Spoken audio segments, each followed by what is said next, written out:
Imaginez un peu. Votre meilleur élément, la personne clé sur qui tout repose, annonce sa démission. Demain. C'est la panique à bord, non? Pas si vous avez un plan.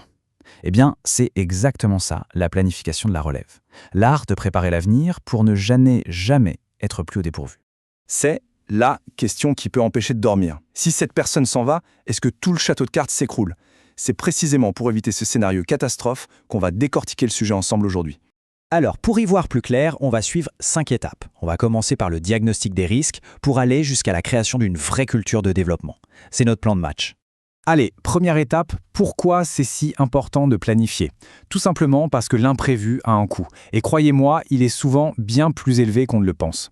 D'abord, oublions l'idée de simplement remplacer quelqu'un. La planification de la relève, c'est beaucoup plus subtil. Voyez ça comme un jardinier. On repère les jeunes pousses les plus prometteuses et on leur donne tout ce qu'il faut pour grandir et devenir solides. Parce que sans plan, un départ surprise, c'est une véritable réaction en chaîne. Les projets qui s'arrêtent net, les clients qui commencent à s'inquiéter et des années de savoir-faire qui s'élaborent du jour au lendemain. C'est la recette parfaite pour une crise. D'accord, on a bien compris le risque. Maintenant, comment on fait concrètement? Eh bien, tout commence par savoir où regarder. Quels sont les postes qui font vraiment tourner la boutique? Et là, attention, gros piège classique. Un poste clé, ce n'est pas forcément le grand patron au sommet de l'organigramme. Pensez plutôt à cet expert technique que tout le monde va voir ou ce chef de projet qui connaît l'historique de tous les dossiers. Parfois, leur départ fait bien plus de dégâts. C'est vraiment ici qu'il faut changer de mentalité. Pendant longtemps, on a promu la personne qui attendait patiemment son tour. Aujourd'hui, ça ne marche plus. On cherche la personne qui a les compétences pour relever les défis de demain. On passe de la loyauté à la capacité. Et c'est beaucoup plus agile. Alors, comment on fait? C'est assez simple en 4 temps. D'abord, on se demande de quel rôle a-t-on absolument besoin pour atteindre nos objectifs. Ensuite, on dessine le portrait robot du candidat parfait pour ce rôle. Puis, on liste les compétences techniques et humaines. Et surtout, on pense non pas à hier, mais à après-demain. Ok, on sait ce qu'on cherche. Maintenant, la question c'est, qui a-t-on déjà en interne? Et pour ça, il existe un outil redoutablement efficace pour y voir clair dans nos équipes. Et c'est exactement ça. Gérer les talents au feeling, c'est un peu comme naviguer sans boussole. C'est risqué. Pour prendre de bonnes décisions, il faut des outils clairs, objectifs. Et le voilà, cet outil, la fameuse grille des 9 cases. Pensez à ça comme une sorte de carte. Sur un axe, on a la performance d'aujourd'hui. Est-ce que la personne fait bien son travail? Et sur l'autre, on a son potentiel. A-t-elle les épaules pour aller plus loin demain? C'est un véritable GPS pour le management des talents. Concrètement, c'est très simple. En équipe de management, on se met d'accord sur ce que veut dire être performant et avoir du potentiel chez nous. Ensuite, on place chaque membre de l'équipe dans la bonne case. Et là, en un seul coup d'œil, on voit qui sont les futurs stars, qui sont les piliers sur qui on peut compter et qui a peut-être besoin d'un petit coup de pouce. Et la vraie magie de cette grille, c'est qu'elle nous dit quoi faire. Chaque case correspond à un plan d'action différent. On ne va évidemment pas proposer le même développement à une future star qu'à un expert qui est excellent dans son rôle actuel. C'est du développement sur mesure. Bon, savoir qui sont nos talents, c'est bien. C'est la première étape.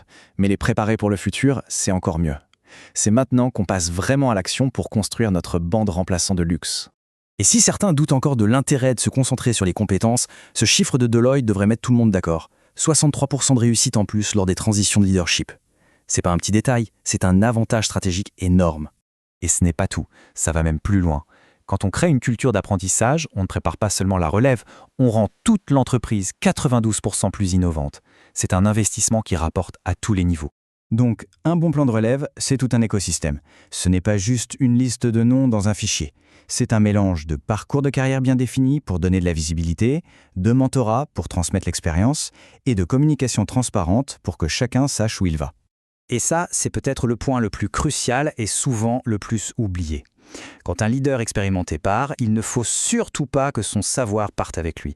L'expérience, les contacts, les leçons apprises, tout ça doit être transmis. Le mentorat, c'est la meilleure assurance vie contre la perte de mémoire de l'entreprise. On arrive au dernier point et c'est vraiment le plus fondamental. La planification de la relève, ce n'est pas un projet ponctuel avec un début et une fin. C'est une culture à installer sur le long terme. Pour que ça devienne une culture, il faut que ça fasse partie du quotidien. Il faut qu'on puisse parler de développement et de carrière aussi normalement qu'on parle des objectifs du trimestre. Intégrer ces discussions dans les évaluations par exemple, c'est un excellent point de départ. Et au final, tout est lié. La stratégie de relève, la stratégie business et même la stratégie de recrutement, tout ça doit être parfaitement aligné. C'est comme ça qu'on construit une équipe qui non seulement gagne aujourd'hui, mais qui est déjà prête pour les championnats de demain. La question finale est donc un choix simple. Est-ce qu'on attend la crise pour réagir en urgence ou est-ce qu'on construit dès aujourd'hui un avenir solide et maîtrisé? La question est posée.